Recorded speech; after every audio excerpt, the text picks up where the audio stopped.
Anchors تھے, بہت سے گیسٹ تھے, وہ یہ کہہ رہے تھے کہ یہ جماعتیں جو ہیں یہ کبھی اکٹھی نہیں بیٹھ سکتی, اور یہ تجزیہ پہلے دن سے, جس دن سے حکومت قائم ہوئی ہے, آج تک یہی تجزیہ دیا جا رہا تھا کہ یہ جماعتیں اکٹھی نہیں ہو سکتی.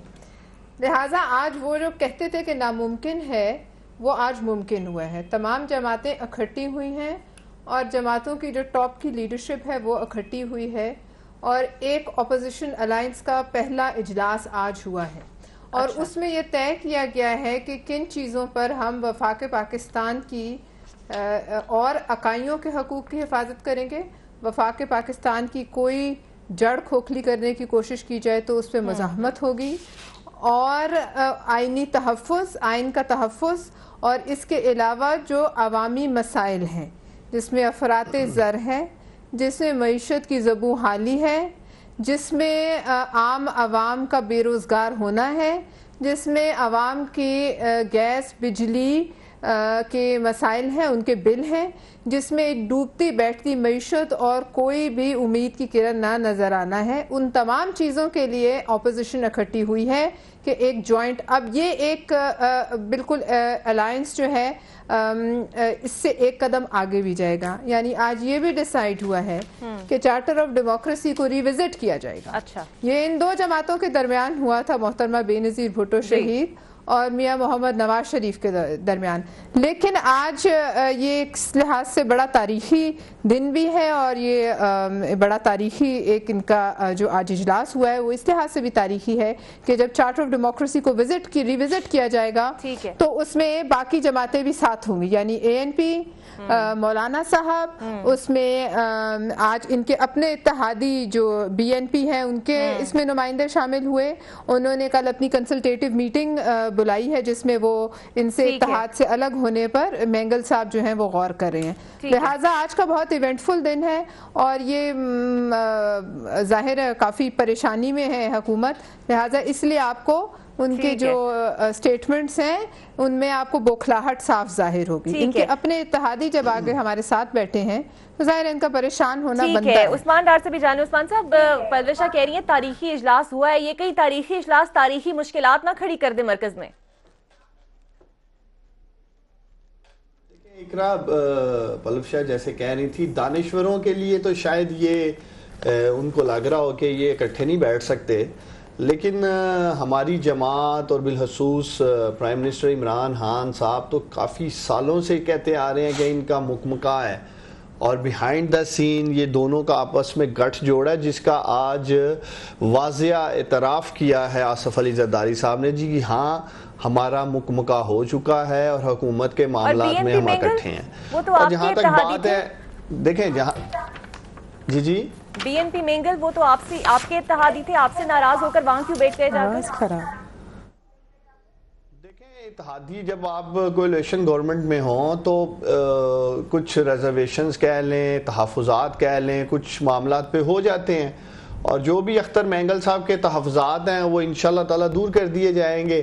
آج اگر وہ ان کے پاس جا کے بیٹھے ہیں, کل وہ ہمارے ساتھ بیٹھے ہوں گے, تو میں نہیں سمجھتا یہ کوئی اتنی ہمارے لیے کوئی فکر والی بات ہے کہ وہ وہاں چلے گئے ہیں. البتہ یہ ضرور ہوا ہے کہ یہ جو کافی عرصے سے ایک ان نیچرل ہم بات کرتے آ رہے تھے اور سنتے آ رہے تھے جی الائنس ہوگا, اب واضح انہوں نے کہہ دیا جی ہم نے اکٹھے چلنا ہے اور ہم نے حکومت گرانی ہے. دیکھیں جب آپ NRO کی بات کر رہی تھیں, یا NRO ہو رہا ہے, یہ NRO بھی بنیادی طور پہ جب پارلیمنٹ کی پروسیڈنگز کو نہیں چلنے دیں گے تو یہ ایک واضح پیغام ہے اپوزیشن کی طرف سے کہ ہمیں NRO چاہیے, ہمارے کرپشن کیسز بند کیے جائیں, احتساب کا عمل سلو ڈاؤن کیا جائے, ورنہ ہم پارلیمنٹ نہیں چلنے دیں گے. تو جی آپ کی گورنمنٹ اس پوزیشن میں ہے کہ NRO دے سکے؟ آج تو زرداری صاحب بھی یہ کہتے ہیں کہ آپ کی حکومت NRO دینے کی پوزیشن میں نہیں ہے, اور وزیر اعظم پارلیمنٹ میں آئے تب اس پر بات کریں گے, وزیر اعظم تو آتے نہیں ہیں. دیکھیں جہاں تک وزیر اعظم کا پارلیمنٹ میں آنے کا ہے, جب امپورٹنٹ ایشوز پہ وہ آئے ہیں, آئندہ بھی آئیں گے. یہ البتہ آپ ضرور اپوزیشن والوں سے پوچھیں کہ ایک طرف تو وہ کہتے ہیں جی کہ یہ سلیکٹڈ وزیر اعظم ہیں, تو میں پھر ان کے معصومانہ جو سوالات ہیں جی پرائم منسٹر آتے نہیں ہیں, نظر نہیں آتے ہیں, تو مجھے تو پھر ان کی باتوں پہ حیرانگی بھی ہے. ترس بھی آتا ہے کہ ایک کم از کم بیانیہ رکھیں کہ جی ایک طرف کہنا جی کہ وزیر اعظم سلیکٹڈ ہے، دوسری طرف کہتے ہیں جی وزیر اعظم الیکٹڈ ہے اور وہ پارلیمنٹ میں نظر نہیں آتے ہیں. تو این آر او، جیسے میں آپ کو پہلے بھی کہہ رہا ہوں کہ این آر او ضروری نہیں کہ یہ آپ سے کہہ کے مانگا جائے. این آر او ایک بائی ایکشن کہہ لیں، جس طرح یہ پارلیمنٹ کے اندر پروسیڈنگز کو نہیں چلنے دے رہے اور یہ ایک میسج بار بار دیا جا رہا ہے کہ وہ تمام چیزیں کرپشن کے حوالے سے، احتساب کے حوالے سے وہ روک دی جائیں ورنہ ہم پارلیمنٹ کو نہیں چلنے دیں گے. اور یہ تو بات پرائم منسٹر بھی کر چکے ہیں، آن ریکارڈ ہے. اور ان کی جماعت، اگر یہ کہنا دونوں جماعتوں نے کبھی ماضی میں این آر او نہیں لیا تو تاریخ گواہ ہے کہ پیپلز پارٹی والوں نے ملک کے اندر آنے کے لیے ایک ڈکٹیٹر کے ساتھ این آر او کیا، اور پی ایم ایل والوں نے پاکستان سے باہر جانے کے لیے ایک ڈکٹیٹر کے ساتھ این آر او کیا. اور ایک رات پہلے تک پی ایم ایل والے تب بھی یہی کہتے تھے کہ ہمارا مشرف صاحب کے ساتھ کوئی این آر او نہیں ہو رہا، اور پھر قوم نے دیکھا کہ اپنے باورچیوں کے ساتھ تمام بوریاں بستر لے کے یہ رات کے اندھیرے میں ملک چھوڑ کے بھاگ گئے. ٹھیک ہے عثمان صاحب، قطع کلامی کی معذرت چاہتی ہوں، مجھے یہ بتا دیجئے. ٹھیک ہے عثمان صاحب، قطع کلامی کی معذرت چاہتی ہوں، میں اس بات کی نفی کرتا ہوں. ٹھیک ہے، مجھے یہ بتا دیجئے کہ عمران خان صاحب خود جب اپوزیشن میں ہوتے تھے تو وہ تنقید کا نشانہ بناتے تھے کہ نواز شریف صاحب نہیں آتے پارلیمنٹ میں تو میں کیا کرنے جاؤں، وہ تب بھی کم آتے تھے. اب جبکہ وہ خود وزیر اعظم ہے تو کیا وہ پیپلز پارٹی کی اس بات کو گلے لگا کر بیٹھ گئے ہیں کہ انہیں الیکٹڈ کہا گیا ہے، سلیکٹڈ کہا گیا ہے، اس وجہ سے وہ پارلیمنٹ میں نہیں آئیں گے؟ نہیں، یہ وجہ نہیں ہے. میں تو آپ کو اپوزیشن کا جو بیانیہ ہے کہ وہ کویسچن کر رہے ہیں جی وہ آ نہیں رہے.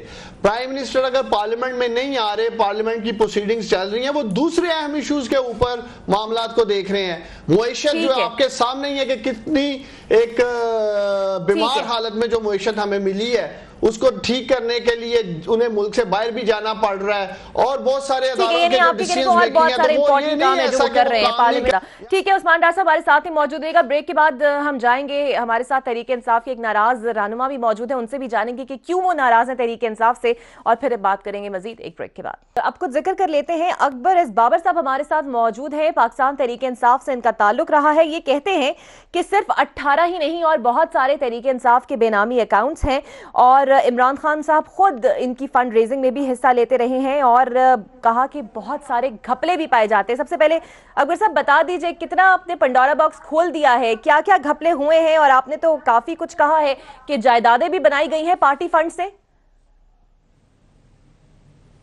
بسم اللہ الرحمن الرحیم.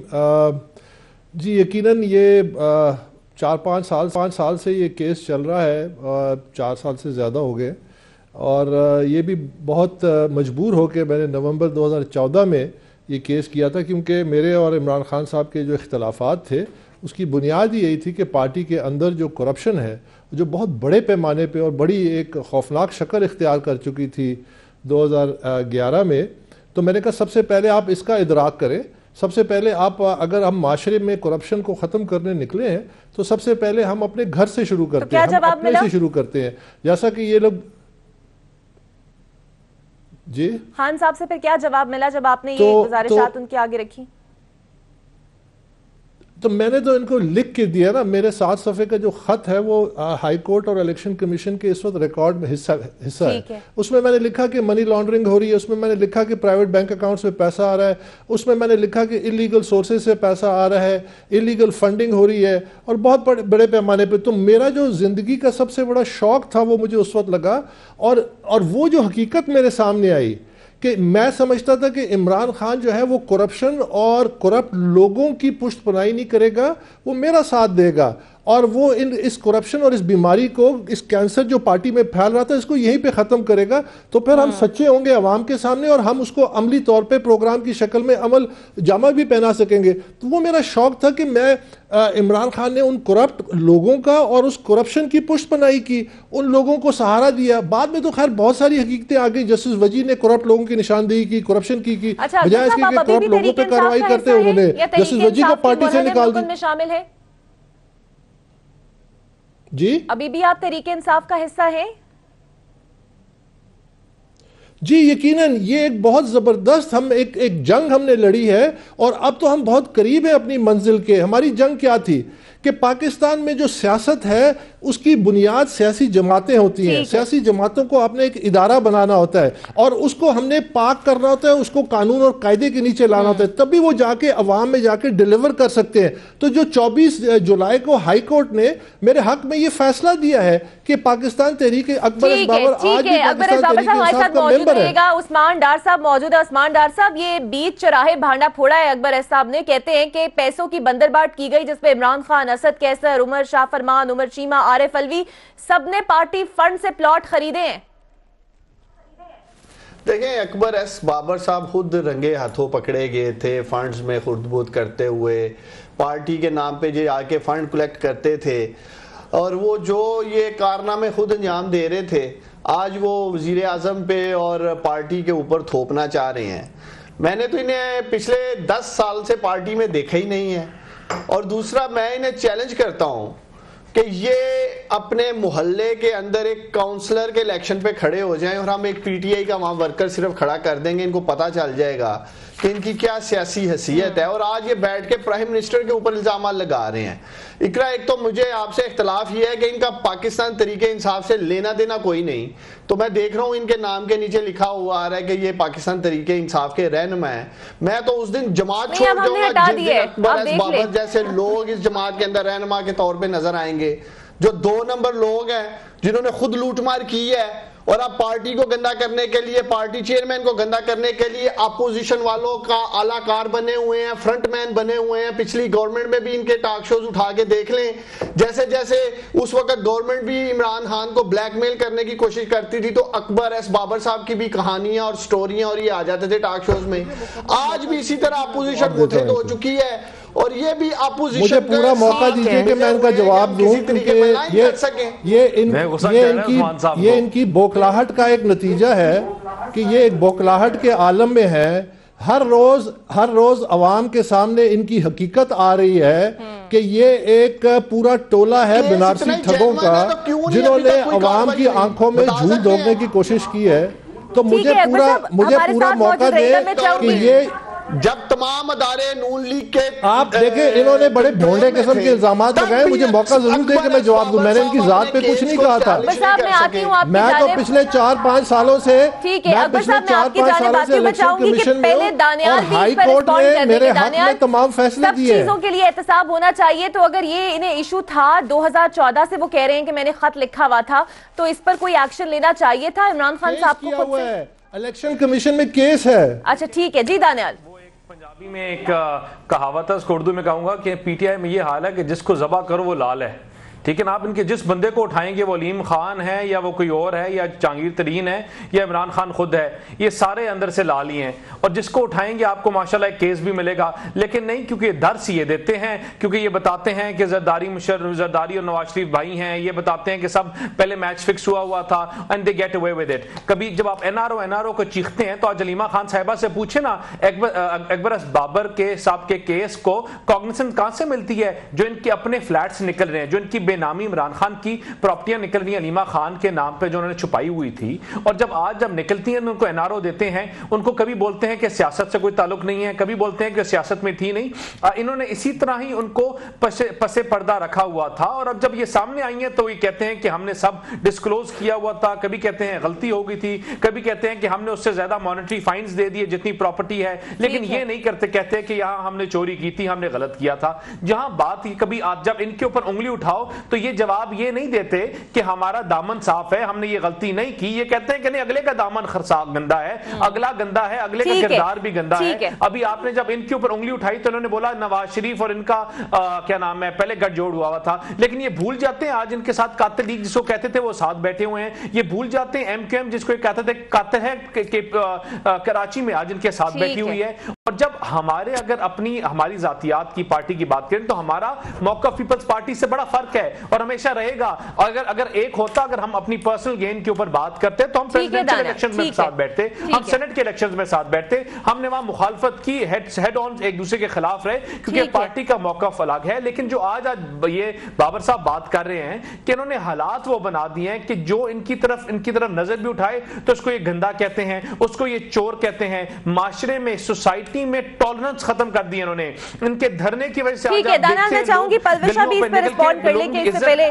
ہم بریک پہ جائیں. پلوشا, ٹالرنس کی بات ہو رہی ہے, یہاں پر بھی یہی الزامات آ رہے ہیں کہ پیسہ جو ہے اس کی خود بُت کی گئی. اکبر ایس بابر صاحب, میں پلوشا کا ریمارک لے لوں پھر آتی ہوں آپ کی جانب, آتی ہوں میں آپ کی جانب, آپ کے الزامات آپ ضرور دفاع کیجئے گا. پلوشا بتا دیں, قومی اسمبلی میں بھی آج ٹالرنس کی بات ہوتی رہی ہے. پلوشا, یہاں پر تو تحریک انصاف مطالبہ کر رہی ہے کہ مراد علی شاہ استعفیٰ دے دے ورنہ ہم تبدیلی لے آئیں گے, اور یہ جو اکبر ایس بابر صاحب کہہ رہے ہیں وہ بھی آپ کے سامنے ہے.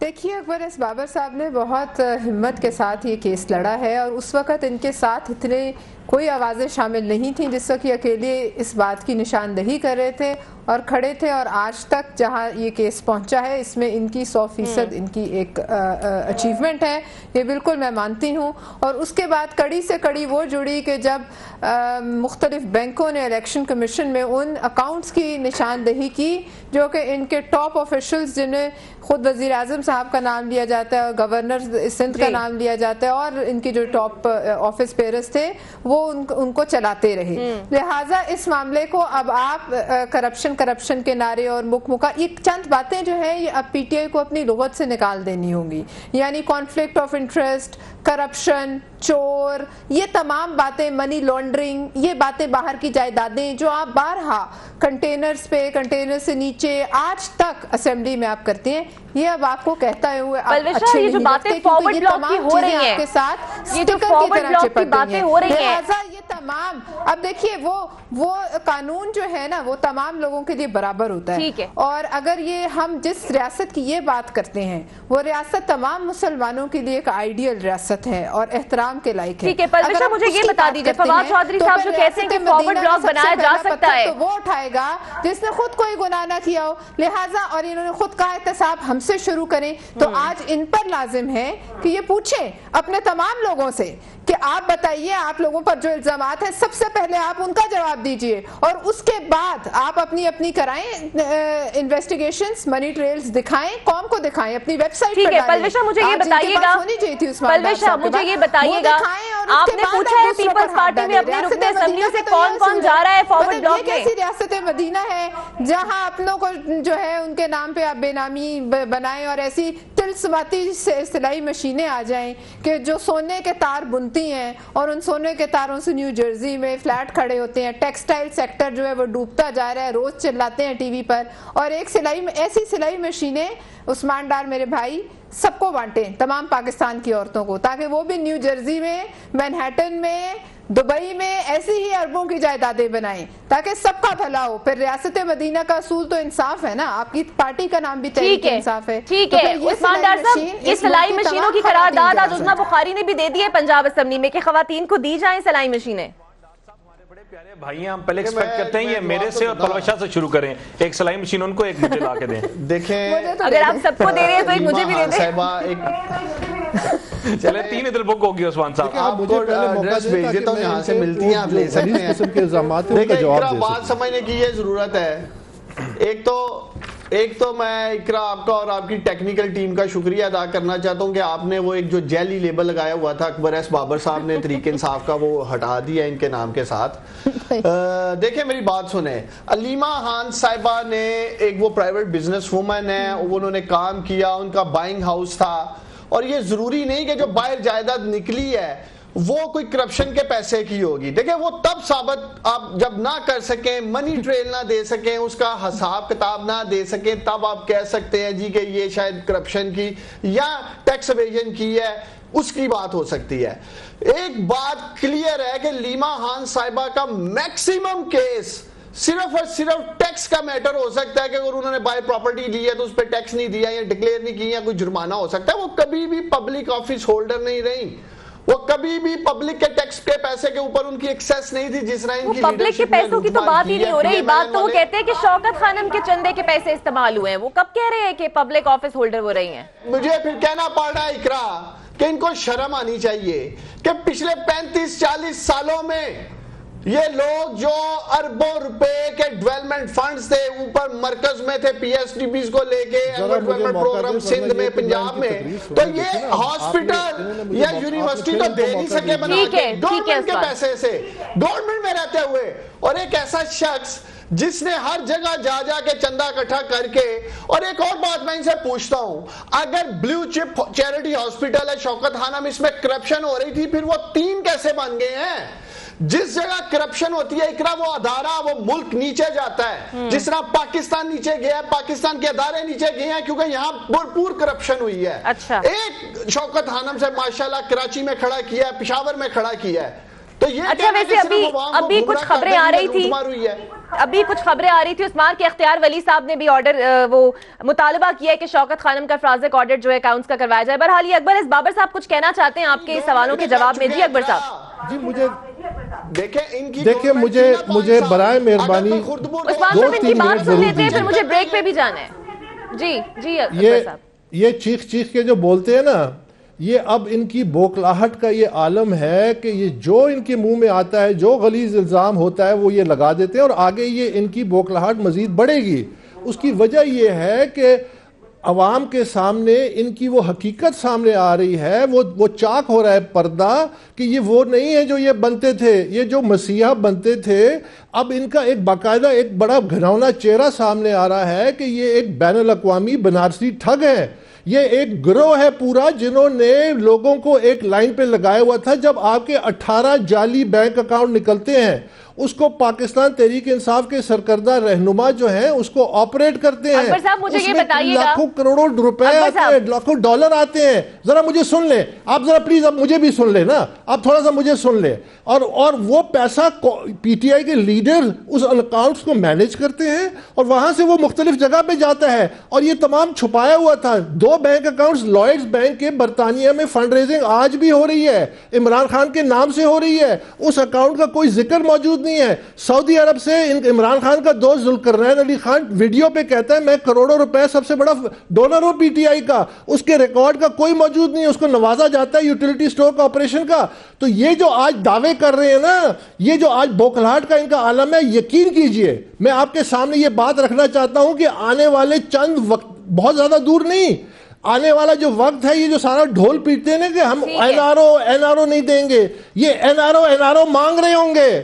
ان کے اس طرف حالات جا رہے ہیں کیونکہ پاکستان کی جو معیشت ہے. اچھا اکبر صاحب مجھے یہ بتا دیجئے, you are still a part of P T I, آپ پی ٹی آئی کا ابھی بھی حصہ ہیں یا پھر آپ کو منحرف رکن کہا جائے؟ اب دیکھیے میرا تھوڑا آپ سے گلہ ہے ایز اے میڈیا پرسن. دیکھیے یہ بات ریکارڈ میں ہے کہ 24 جولائی 2018 کو اسلام آباد ہائی کورٹ کا ریٹن فیصلہ آیا ہے کہ اکبر ایس بابر پاکستان تحریک انصاف کا بدستور ممبر ہے اور میرے اوپر جتنے بھی الزامات عمران خان نے لگائے تھے اس پٹیشن میں مسترد ہو چکے ہیں. تو آپ برائے مہربانی یہ میرے نام کے نیچے پاکستان تحریک انصاف دوبارہ لائیے, کیونکہ یہ جو موصوف ہے یہ کنٹیمپٹ آف کورٹ میں ہے. اور میں آج ایک اور بات کرنا چاہتا ہوں, دیکھیے یہ وہ اخباری خبر ہے نومبر کی, جس میں یہ ان کی تو ڈگری جعلی ہے, انہوں نے خود جعلی ڈگری اپنی تسلیم کی ہوئی ہے پریس کانفرنس میں خان کے ساتھ بیٹھ کے. اور یہ لوگ پاکستان میں تبدیلی دیکھیے یہ پاکستان میں تبدیلی نہیں لا سکتے, یہ پاکستان میں عذاب لا سکتے ہیں. یہ عذاب لا چکے ہیں اور اس عذاب سے اب ہمیں جان چھڑانا ہے اور یہ پاکستان کو لے ڈوبے گا. جاؤ جا کے کوئی اور جماعت بنا لو, کوئی اور جماعت بنا لے گا. طریقہ انصاف میں کرپشن بھائی جماعت میں کسی کا ذاتی ملازم نہیں تھا. یہ Imran Khan was first amongst equals, ہم نے برابری کی بنیاد پہ یہ جماعت بنائی تھی. اگر وہ راستے سے بھٹک گیا ہے, وہ اپنے اصولوں کو چھوڑ گیا ہے اور وہ ساری منافقت کی سیاست کر رہا ہے تو اس کو خمیازہ بھگتنا پڑے گا. میں اپنے اصول پہ کھڑا ہوں. میں انشاءاللہ اسی پاکستان تحریک انصاف کو, آپ جیسے لوگوں کو, آپ جیسے بنارسی ٹھگوں کو پارٹی سے پاک کریں گے. ہم پارٹی کو پرچ کریں گے, ہم پارٹی کو صاف کریں گے اور اس پارٹی کو دوبارہ منظم کریں گے. یہ آپ دیکھیں آنے والا وقت اسی طرف جا رہا ہے. ایک منٹ میں اکبر ایس بابر 1 منٹ کیا آپ 10 منٹ لے لیں. جو حالات جا رہے ہیں, جو زمانے کی دھار ہے, جو سیاست کی دھار ہے, وہ انشاءاللہ بہت جلد سارا بے نقاب ہو رہا ہے چہرہ. اور یہ کہتے ہیں کہ جی ڈونیشن ہے چیریٹی. میں چیریٹی کا بتاتا ہوں, یہ برطانیہ میں فیصلہ ہے کہ ایک چیریٹی میں ایک شخص 5 اسٹار ہوٹل میں ٹھہرتا تھا, اس کو 5 سال قید ہوئی 1.3 ملین پاؤنڈ پہ. کیا بات کرتے ہیں, یہ عوام کا پیسہ ہے, یہ کسی کی پرسنل پیسہ نہیں ہے. تو اس پیسے کو بھی روکنا ہے. یہ بہت بڑی کرپشن ہے اور یہ حکومت کی ذمہ داری ہے. یہ دورے معیار نہیں چلیں گے. اکبر ایس بابر صاحب, مجھے عثمان ڈار صاحب کا موقف لے لینے دیں. دونوں کٹھے بولیں گے, کسی کی بھی بات سمجھ نہیں آئے گی. میں آپ کی جانب دوبارہ آؤں گی. عثمان ڈار صاحب, وہ تو کہتے ہیں تحریک انصاف کا وہ حصہ ہے. آپ نے ان کا موقف بہت لیا ہے, آپ نے ان کو بہت زیادہ موقع دیا. آپ ذرا ٹائم نوٹ کیجئے. نہیں, آپ کو بھی موقع دیا ہے. نہیں, اکبر صاحب آپ کو بھی موقع دیا گیا ہے. Let me take point from عثمان ڈار صاحب, کا نشانہ. جی عثمان ڈار صاحب. دیکھیں اقرا, میرا سادہ سا سوال یہ ہے کہ ایک طرف یہ کہتے ہیں پاکستان تحریک انصاف کرپٹ ہے, منی لانڈرنگ کی ہے اور اس کا چیئرمین کرپٹ ہے, اور دوسری طرف مرے جا رہے ہیں کہ میرے نام کے ساتھ پی ٹی آئی لکھے, میرے نام کے ساتھ تحریک انصاف لکھے. بابا اگر ہماری جماعت کرپٹ ہے تو پیچھا چھوڑو, جاؤ جا کے اپنی ایک جماعت بنا لو. جماعت کرپٹ نہیں ہے, جس کی اپنے جماعت محلے کرپٹ میں نہیں ہے, کوئی جماعت شناخت میں نہیں ہے. کچھ لوگ کرپٹ ہیں. ہم نے ان کرپشن کو ثابت. عمران خان کیا تمہارے سامنے عثمان ڈار کئی دفعہ نہیں کہہ چکا کہ اگر میں بھی راستے سے بھٹکوں میرے سامنے کھڑے ہو جاؤ, اگر میں بھی کرپشن کروں میرے سامنے کھڑے ہو جاؤ. بریک پہ جانا ہے, میں بریک کے بعد یہ ہم سب نے مل کے بنائی ہے. ٹھیک ہے, ہم سب نے مل کے بنائی ہے. میں نے ستمبر 2011 میں لکھ کے عمران خان کو دیا کہ یہ کرپشن ہو رہی ہے. اس نے کرپٹ لوگوں کا ساتھ دیا. جسٹس وجی نے کرپٹ لوگوں. ٹھیک ہے اکبر ایس بابر صاحب, ٹھیک ہے, آپ کا کافی ویلڈ پوائنٹ آ گیا ہے. مجھے اپنے دوسرے مہمانوں کے بھی پوائنٹ لینے سے پہلے لوگوں کا ساتھ دیا تو میں اس کے سامنے کیوں نہ, میری وفاداری پاکستان سے ہے, میں پاکستان کا وفادار ہوں. مجھے اس مٹی. ٹھیک ہے اکبر صاحب, ٹھیک ہے اکبر صاحب, مجھے دانیال سے ان کا موقف لینا ہے. دانیال صاحب, یہ حالات ہے, گناہگار ہے تو وہ بھگتے گا. دانیال عزیز کہہ رہا ہوں, دانیال سے یہ پوچھیں کہ 5 سال یہ گورنمنٹ میں تھے, ایف آئی اے ان کے نیچے تھی, نیب بھی اس وقت تھی, تو کیوں نہیں پھر ان لوگوں نے ہاتھ ڈالا اگر ہم نے واقعی منی لانڈرنگ. ٹھیک ہے دانیال بتائیے گا, دانیال مجھے بتائیے گا. این آر او کا شور ہے. الیکشن کمیشن نے کمیٹی بنائی ہے, کمیٹی میں اکبر ایس بابر صاحب مجھے موقع دے دیجیے, آپ نے کافی وقت لے لیا ہے, مجھے موقع دے دیجیے, میں اپنے باقی مہمانوں سے بھی گفتگو کر سکتا ہوں. کہ آپ کے 8 بینک اکاؤنٹ جو ہے ڈکلیئرڈ ہے, 18 جو ہے وہ. اکبر صاحب مجھے موقع دے دیجیے, میں اپنے باقی مہمانوں سے بھی بات کر سکوں. آپ کافی ٹائم لے چکے ہیں. دانیال اپنا ٹائم بابر صاحب کو دے رہے ہیں, ہم چپ رہیں گے, ان کو بولنے دیں. آپ یہ جو عثمان جو باتیں کر رہے ہیں میرے سامنے آ کے 1 to 1 مقابلہ کریں. نہیں پرویز صاحب اپنا ٹائم بولے جانے دیجیے, لیکن میں چاہتی ہوں دانیال صاحب اپنا موقف آپ رکھ دیجیے. سیاسی جماعتیں جو ہیں کیوں چھوڑ دیتے ہیں بھائی میرے, الف بے سیاست کی نہیں پتا, الف بے جمہوریت کی نہیں پتا. برطانیہ میں جا کے دیکھو یہ ٹریسا مے جو ہے آپ بات کرنے دیں, اس کی بات سنیں. نہیں نکالا, ڈیوڈ کیمرون ہار گیا, اس کو پرویز صاحب ان کی کافی بات سن لی ہے. اکبر صاحب, آج بھی جو عمران اکبر ایس بابر صاحب اس طرح نہیں ہوتا, آپ مجھے موقع دیجیے. اکبر ایس بابر صاحب مجھے موقع دیجیے, آپ کا کافی پوائنٹ آ چکا ہے. پاکستان کو لے ڈوبیں گے, ہم نے پاکستان کو بچانا ہے. ٹھیک ہے پرویز, میں آپ کے ٹائم پہ ان کی جانب آ جاؤں گی, لیکن مجھے دانیال صاحب کا موقف لینا ہے کہ وہ کیا سمجھتے ہیں. این آر او کی باتیں ہو رہی ہیں, ہم ان کی بات سننا چاہتے ہیں. ٹھیک ہے پرویز, میں آپ کی جانب آؤں گی, لیکن دانیال صاحب بتا. ان کا ایک پوائنٹ کا میں اگر جواب دے دوں, پھر بابر صاحب جواب دیں کہ دیکھیں اقرا, ہم نے ان کا فورن فنڈنگ کا کیس بنایا. فورن فنڈنگ کا کیس ہماری حکومت میں انیشیٹ ہوا, لیکن وہ تمام ذرائع, تمام چیزیں وجود الدین صاحب کی سٹیٹمنٹ جو بابر صاحب کہہ رہے ہیں اس کو سیکنڈ کرتے ہیں کہ وہ سارے انہوں نے چیزیں رکوائی. انہوں نے کورٹ میں بار بار جا کے بار بار کر کے ان سے وہ مانگتے رہے, ڈاکیومنٹس مانگتے رہے. انہوں نے اپنے ڈاکیومنٹس نہیں دیے. ان کے اکاؤنٹس ہم نے بار بار ایکسپوز کیے, جو کے پی کے میں کیسز رجسٹر کیے تھے وہ آگے ہی نہیں چلے کورٹس میں. تو بابر صاحب جو کہہ رہے ہیں وہ بالکل ٹھیک کہہ رہے ہیں, اور ہم اس کو سیکنڈ کرتے ہیں اور چاہتے ہیں کہ وہ ان کی جو اصلی چہرہ ہے لوگوں کو دکھائے, عثمان صاحب کا نہیں. لیکن وہ عثمان صاحب کے مخالف بھی نہیں ہے. عثمان صاحب کو سمجھ نہیں آ رہا, وہ کہہ رہے ہیں کہ بھائی پاکستان تحریک انصاف نہیں, یہ عمران خان ہے جو اس کے یہ ڈیبٹ کارڈز والے بیٹھے ہوئے, یہ چور ہیں اور ان کو ایکسپوز کرنا چاہ رہے ہیں. تو عثمان صاحب ڈیفینسو نہ ہو اتنے. ٹھیک ہے پرویز, لاسٹ منٹ ہے میرے پاس, میں چاہوں گی کہ آپ بتا دیں, فارورڈ بلاک کی بھی باتیں ہو رہی ہیں, اکبر ایس بابر صاحب کے اپنے الزامات ہیں, آپ ہمیں بتا دیں کون کون شامل ہونے جا رہا ہے فارورڈ بلاک میں آپ کی پارٹی کی طرف سے. میں ایسی فضول کی باتیں کرنے. آج جو فواد چودھری کا دکھ ہے وہ سب کو سمجھ آتا ہے. آج پتہ ہے کہ ان کی جگہ ایک نئے اسپوکس مین آ گئے ہیں, ان کو دکھ لگا ہوا ہے, اس لیے ان کی باتوں کو چھوڑیں. آپ اکبر ایس بابر صاحب کو ٹائم دیں, میں ان کو سننا چاہ رہی ہوں, قوم بھی ان کو سننا چاہ رہی ہے, ان کو ٹائم دیں. نہیں, انہیں کافی ٹائم لے لیے پرویشا, لیکن اب قوم یہ بھی جاننا چاہ رہی ہے سندھ میں کیا ہو رہا ہے. آپ دیں, آپ کیوں, آپ ان کو کہیں نا, ان کو بات کرنے دیں. قوم اب یہ بھی جاننا چاہ رہی ہے کہ سندھ میں کیا ہونے جا رہا ہے. کیا آپ داخلہ بند کر دیں گے ایسے رہنماؤں کا؟ کیا کریں گے؟ وہ کہتے ہیں کہ وزیر اعلیٰ تبدیل کریں. محمد بن قاسم ثانی, آپ ہمیں یہ سننے دیں کہ یہاں کیا ہو رہا ہے, یہ سننے دیں. اچھا میں بولتا ہوں, اقرا مجھے بڑی خوشی ہو رہی ہے کہ جوائنٹ اپوزیشن کو ایک نیا لیڈر مل گیا. بالکل لیڈر ہے ہمارا, ہے لیڈر, ہے لیڈر, بالکل اکبر ایس بابر لیڈر ہے, بالکل میں مانتی ہوں, چاہے اس کو گلی میں کوئی نہ پہچانے, میں مانتی ہوں, میں اس کی ہمت کو سلام کرتی ہوں. اس لیے کہ وہ پرائم منسٹر کے خلاف بول رہے ہیں, وہ عمران خان کے خلاف بول رہے ہیں. ایسے تو دانیال چودھری صاحب کی لیڈرشپ سرٹیفائیڈ ہو چکی ہے کہ وہ چور ہیں, لیکن وہ دفاع کرتے ہیں. وہ آج بھی کہتے ہیں نواز شریف کے ساتھ. ہماری کوئی سرٹیفائڈ نہیں, آپ کی سرٹیفائڈ ہے, ان کی سرٹیفائڈ ہے, ان کے اوپر تمام ان کی اپنی پارٹی کے اندر سے لوگ کہتے ہیں. ٹھیک ہے, بہت شکریہ پرویز شاہ, عثمان ڈار صاحب, دانیال آپ کا, اور اکبر ایس بابر صاحب آپ کا. بات صرف اتنی سی ہے, کوئی الزام کسی پہ لگائے, سب کی تحقیقات ہونی چاہیے. اگر یہ 2014 سے معاملہ ہے تو اس پر بھی عمران خان صاحب چونکہ اب حکومت پہ ہیں, ایکشن لینا چاہیے, کیونکہ وہ بھی پیسہ عوام کا تھا. احتساب ہو تو سب کے لیے ہو, کیونکہ یہی حکومت کا بھی موٹیو ہے اور اپوزیشن بھی یہی چاہتی ہے. اللہ حافظ.